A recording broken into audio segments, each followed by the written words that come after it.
જય દ્વારકાધીશ, જય માતાજી. કેમ છો બધા? મજામાં જશો. મારી ચેનલ વિશુ પાટણ બ્લોગ્સમાં તમારા બધાનું હાર્દિક સ્વાગત છે. મિત્રો, આજે કિટ્ટુને દવાખાને લઈને જવાનું હોય હારી એટલે બ્લોગમાં બનાવી રહેજો.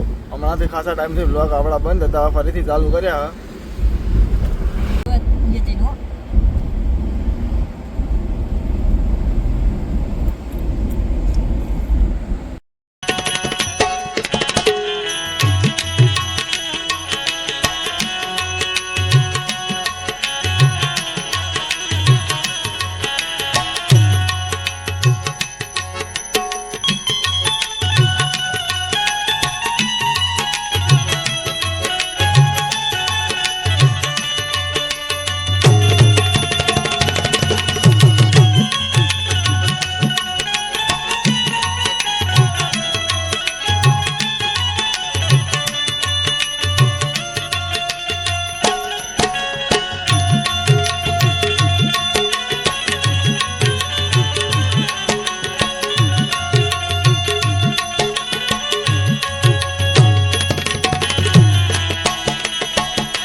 તો ફાઇનલી ગાઈસ આપણે હારીજ પહોંચી ગયા. હવે પશુ દવાખાનામાં જઈશું સીધા અને ત્યાં જઈને આને ટ્રીટમેન્ટ કરવાનું ચાલુ કરાવશું.